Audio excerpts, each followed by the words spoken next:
Bonjour tout le monde et bienvenue dans une nouvelle vidéo. Alors en cette période un peu particulière, j'ai eu envie de vous parler un petit peu de livres qui qui peuvent se lire pendant cette période pré-Halloween. Alors on va pas parler de romans d'épouvante, horrifiques, etc. parce que tout le monde connaît les Stephen King, les Maxime Chatham, on va pas parler de ça. Et là on est vraiment dans des romans vraiment d'horreur, hein, clairement. J'ai envie de vous parler de romans qui traitent plus d'ésotérisme, de vie dans l'au-delà, d'identité. Voilà. Pour moi, Halloween, c'est plus ça que de l'horreur au sens propre du terme. Donc, j'ai sélectionné pour vous 5 romans. Il y en a de moi. Alors, c'est un petit peu présomptueux de faire ça. En fait, oui, c'est carrément présomptueux. Mais j'adore aborder le thème, justement, de l'au-delà dans mes romans. Et je me dis, pourquoi pas vous en parler pour vous les faire découvrir. Je pense, la bonne occasion. Alors on va commencer par le premier roman, c'est un tout petit roman qui se lit très vite, je vous mettrai la photo là. Ça s'appelle Le plus bel endroit du monde est ici. On n'imagine pas que ça puisse parler en fait de là ou d'entité. Alors même moi je suis assez tombée de haut quand au fil des pages en fait que j'ai découvert l'histoire. Donc pour vous contextualiser les choses, je vais vous lire en fait le résumé. Alice a 36 ans et des idées noires plein la tête. Ses parents viennent de disparaître dans un tragique accident. Et en une seconde, toute sa vie a basculé. Par un après-midi froid et gris, elle songe même à en finir. Son regard se pose alors sur la devanture d'un café auquel elle n'avait jamais prêté attention auparavant. Son nom étrange, le plus bel endroit du monde est ici, éveille sa curiosité. L'intérieur est plus intrigant encore, comme sorti d'un rêve. Tout y semble magique, à commencer par Luca, bel Italien porteur d'une promesse, le bonheur. Donc quand on lit comme ça le scénario, on se dit ouais ok ça va être une histoire d'amour, c'est juste l'histoire d'une fille qui arrive à rebondir face à un événement assez tragique dans sa vie. Sauf que, sans trop vous spoiler, et c'est assez compliqué en fait de ne pas vous spoiler, parce que pour que vous ayez envie de lire le livre, il faut un minimum, je vous raconte, je l'ai acheté parce que justement j'aime les histoires où les héroïnes, en tout cas les protagonistes, sont dans une période de leur vie un peu compliquée, un peu perdue, et il leur faut un déclencheur pour se relever et avancer à nouveau. Donc c'est pour ça que j'ai pris ce roman en n'imaginant absolument pas qu'il s'agissait d'une histoire ésotérique. Et alors qu'en fait, au fil des pages, vous allez comprendre que ce café, est-ce qu'il existe pas, on ne sait pas. Luca existe-t-il vraiment ou pas, on ne sait pas. Alors il faut savoir, c'est surprenant, c'est joli, c'est assez poétique, même si à mon sens c'est pas allé jusqu'au bout de ce que ça pouvait aller. En fait, ça m'a étonnée. Donc du coup j'en parle, et parce que, encore une fois, vous le comprendrez bien, on parle là quand même... on parle d'ésotérisme, hein, clairement, donc je vous invite à le lire. Je ne veux pas tout trop vous raconter, mais en tout cas, en cette période d'avant Halloween, si vous aimez bien les histoires un petit peu d'au-delà, je vous le conseille.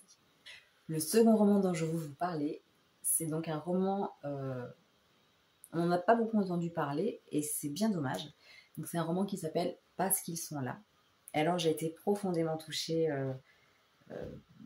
par cette histoire-là, donc je vous lis à nouveau le résumé.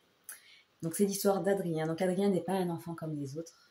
Il est en contact avec des personnes qu'il est le seul à voir. Pourquoi? Qu'attendent-elles de lui? Comment va-t-il trouver la paix? Son père va s'efforcer, mettant de côté son scepticisme et ses doutes, de l'accompagner dans ce monde si particulier de ce que nous appelons les fantômes. Au gré de rencontres décisives, ils vont essayer ensemble de comprendre et d'accepter ce nouveau monde, mystérieux et parfois effrayant. Au-delà du sujet sensible du deuil, l'auteur nous parle avec finesse de la vie et d'amour inconditionnel.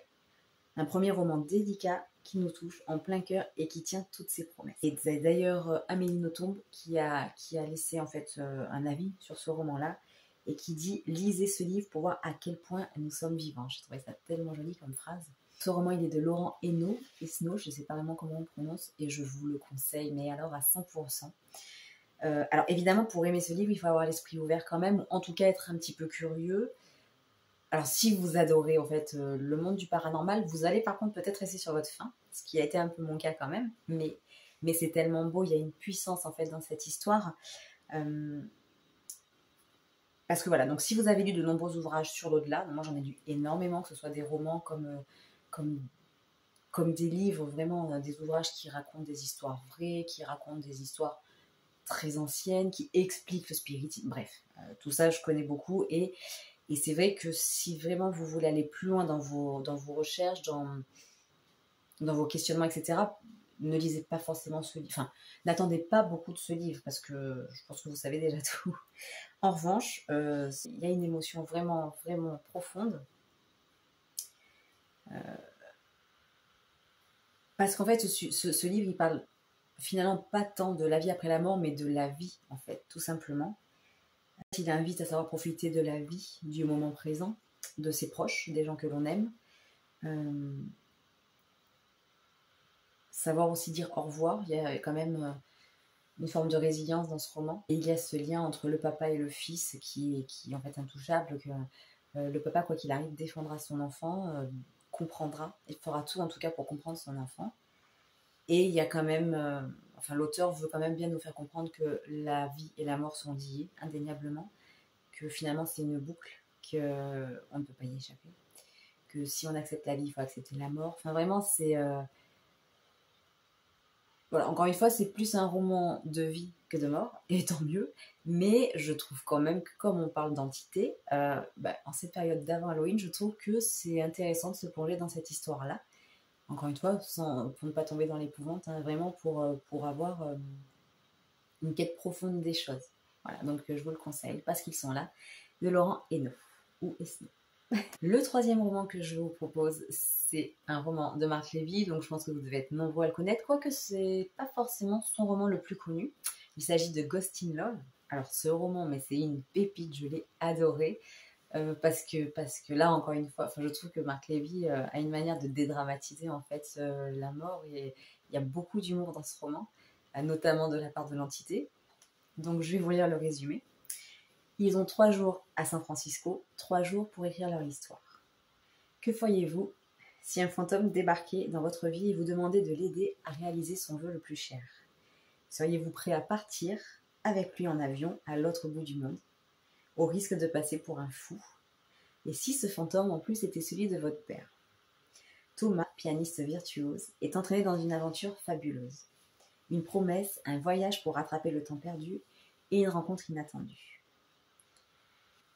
Donc là encore une fois, pour ne pas vous spoiler, c'est l'histoire d'un jeune homme qui perd son papa. C'est un jeune homme qui est quand même lui aussi relativement perdu dans la vie. Il a perdu son papa, quoi. Et il y a de l'amour, il y a beaucoup d'amour dans ce roman, autant entre le papa et son fils. Et je vais pas vous spoiler encore une fois, donc je vous invite vraiment à le lire parce que voilà, il y a cette profondeur dans l'histoire par rapport à la vie et la mort, mais il y a surtout cet humour, mais Marc Lévy, quoi.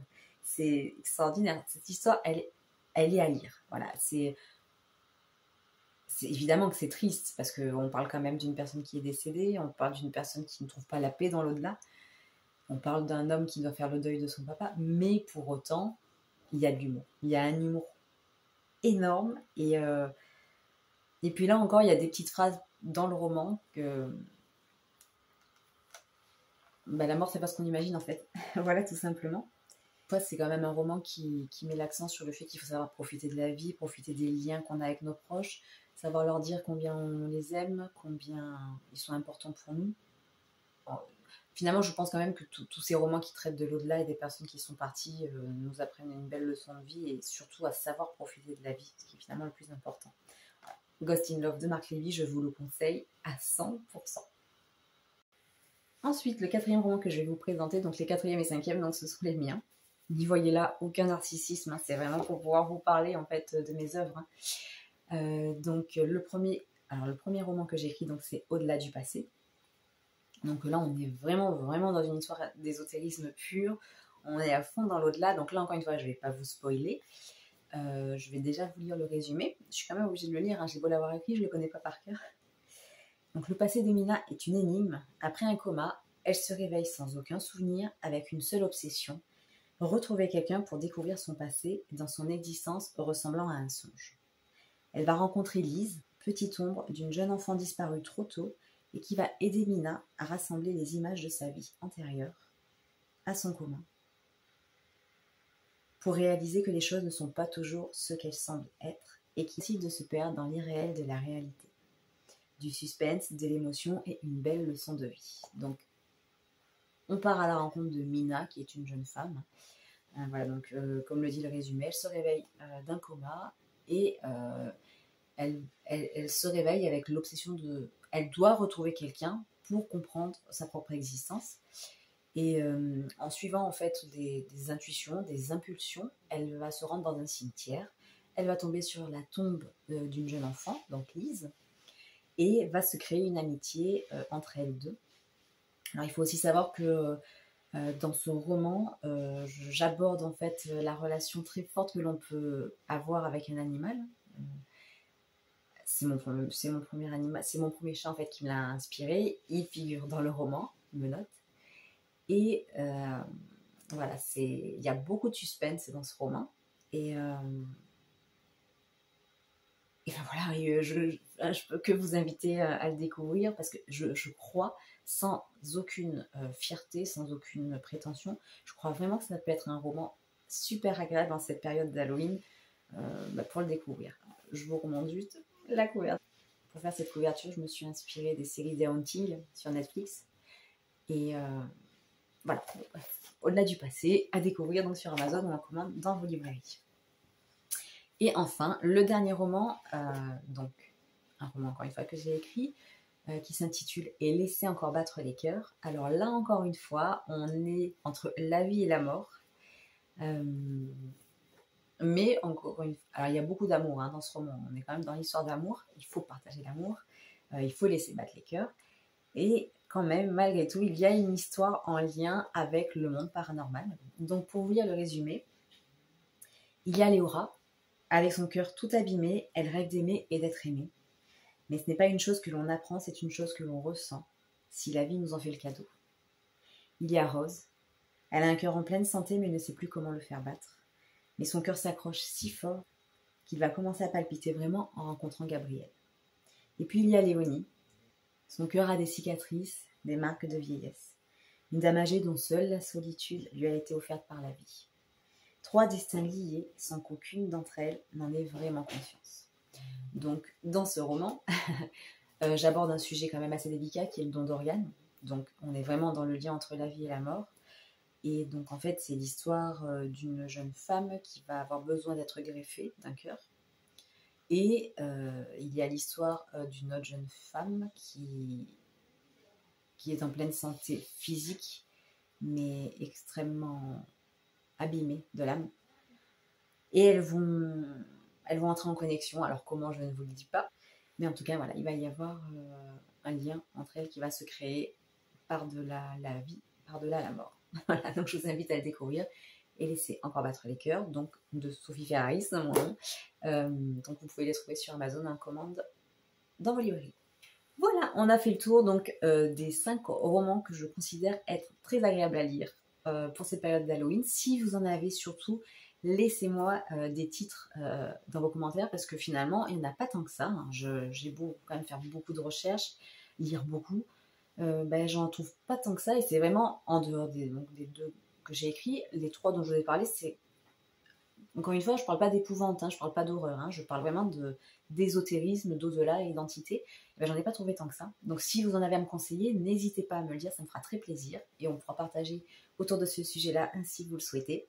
Je vous remercie de m'avoir regardé et je vous dis à très bientôt pour une nouvelle vidéo.